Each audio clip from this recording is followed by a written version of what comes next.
I might be intersex for all we know. About almost as many people in the world are transgender as intersex. If mental illness and depravity got married and had a baby, this is exactly what it would look like.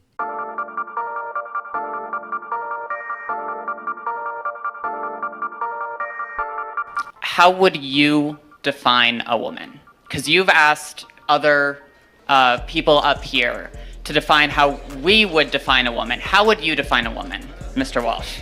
An adult human female.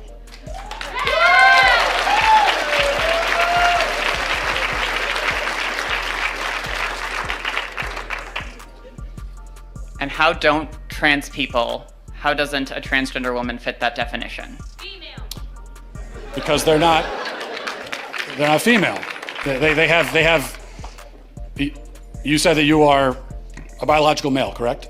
I said I'm transgender. I might be intersex for all we know. About almost as many people in the world are transgender as intersex, and well, a lot of people don't know. Well, but that's a different conversation. Intersex, that's a genetic anomaly, that's a medical condition. So that's a completely different conversation. That's also not a third gender. That's a genetic anomaly that occurs within the sex binary of male and female.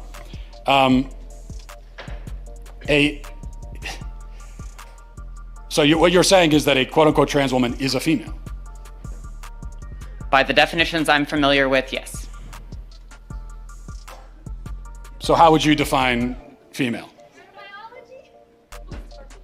Through my training in healthcare, there are several different categories for how we define sex. People bring up chromosomes. People also bring up hormone levels. People bring up all sorts of other categories. Lots of people don't fit neatly into a gender binary, even people we don't consider to be intersex. It's a complicated spectrum. It's not complicated, but you also didn't define. So what is a woman? What is a female? What do these words mean? It's complicated, and I know you're not going to like that answer, but that's because there are no simple answers in human biology. Let me ask you a question. You guys, Can I ask you one last question? Just let me finish. You guys like to bring up high school level biology classes a lot. I get that a lot, but people who go on to more complicated biology classes will talk about sex as a spectrum. It's not. It's not. Well, biological researchers would disagree with you. Well, then they're full of shit, the ones that would say that.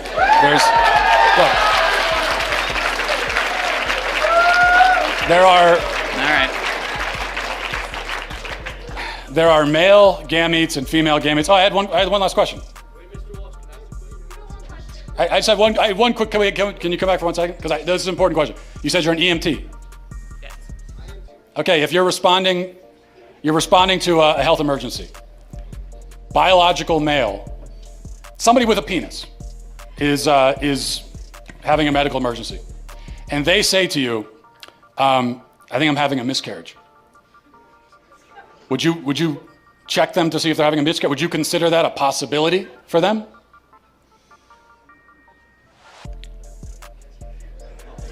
Look.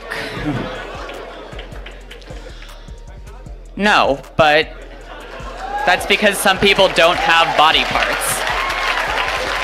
Doesn't mean they're not a woman. Okay. Sounds like we've established there are some people who, in principle, can get pregnant, and there are some people who can't. So there's two categories, otherwise known as binary. Lots of women can't get pregnant either. Yeah, but they're still of the nature to get pregnant. The only reason they can't get pregnant. Yes, but truth matters, right? It does. That's what I'm trying to explain to you. Truth matters, and they can't get pregnant. That's the truth. So how are they still women? Because they are for the same reason that I can rightly say that human beings have two legs. And if a person is born with only one leg, that doesn't call into question the statement that human beings have two legs, okay? A person being born with one leg doesn't mean that now legs are on a spectrum and we can't say anything at all about how many legs a person has. Who knows? They could be a centipede. You know, they could have 100 legs. No, we know human beings have two legs. If a human is born without two legs, something went wrong. They were supposed to have that second leg, something went wrong. If you meet a person on the street who only has one leg, maybe they had an accident, maybe they were in war, maybe something, maybe they were in a car accident, maybe they had cancer, a leg was cut off. But you know that something went wrong because by their nature, they're supposed to have two legs. Same thing for a woman. A woman by her nature can get pregnant. A man by his nature never can. So if you meet a woman of childbearing age, say she's 28 years old, and she can't get pregnant, you know automatically that something has gone wrong. And she can go to the doctor and find out what that thing is, even if they can't fix it.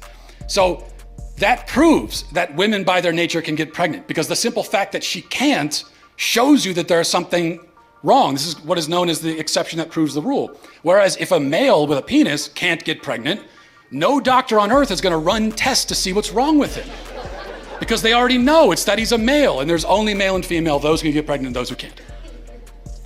So that's it. Now, first and foremost, I want to start off with the biblical implications of this conversation, because that's all I could think about. The first being from 1 Timothy 4, verse 1. Now, the Spirit expressly says that in later times, some will depart from the faith by devoting themselves to deceitful spirits and teachings of demons. The second verse I could not stop thinking about was John chapter 8, verse 44. You are of your father, the devil, and your will is to do your father's desires. He was a murderer from the beginning and does not stand in truth, because there is no truth in him. When he lies, he speaks out of his own character, for he is a liar and the father of lies. And as much as I love Matt Walsh, I would have been even more basic than that. A woman is a human being born with double X chromosomes, period. We are literally allowing people with mental illness to dictate the flow of our society, and it's good to see that the pendulum is swinging so far the other way, that even corporations are afraid to associate with anything progressive for fear of going broke. This whole nonsense about gender and sex is absolutely ridiculous. It's a play on words for the sake of perpetuating mental depravity in an attempt to normalize it even in our school systems. But when you look up why gender as a concept was invented to begin with, you start getting to the truth of the matter. In a paper published by Arizona State University, early uses of the word gender in reference to men or women tended to view it as one and the same as biological sex. According to the Oxford English Dictionary, the word gender had been used as early as the 1300s to describe categories of people. The Oxford English Dictionary's earliest record of using the word to specifically refer to women, though, did not occur until 1474, when someone used it in a letter to describe what the writer refers to as the masculine gender. Over the next centuries, when gender was referred to used to men or women, it was often synonymous with biological sex. However, according to the Merriam-Webster Dictionary, during the early 20th century, enter the depravity, the word sex became more associated with sexual intercourse. As discussion of sexual intercourse is largely taboo in the US, people began to use the word gender in its place to refer to a person's status as a male or a female by the end of the 20th century, a practice that is still largely common as of 2022. However, in the 1950s, gender psychologists who studied differences between the sexes began to reframe gender as something entirely separate from biological sex. So it is obviously clear that psychologists couldn't balance the equations of biological differences in reference to masculinity and femininity. So they needed to make it about the mental status of such topics, because of course psychology as a field isn't as cut and dry as biology, and that's exactly what they needed. They needed to be able to lie to you and tell you that these things are a lot more nuanced and more complicated than just a straightforward biology of men and women. They needed a way to lie without it seeming like a lie, because the moment you question it, they can tell you that you just don't understand the science behind it. You're not a psychologist, which to me is hilarious, because I can't tell you how many times I've heard lefties ask you, are you a biologist, when hearing the statement, there's only two genders. I don't need to be a biologist or a psychologist to know simple, basic, binary human truth. There's only two genders or two sexes. Whichever category you're talking about, there are only two. And what you're born,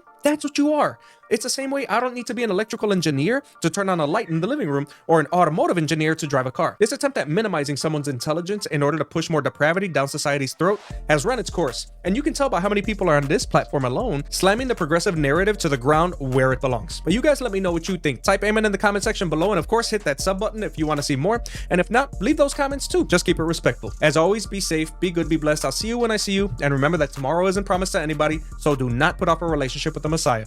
Have a good one.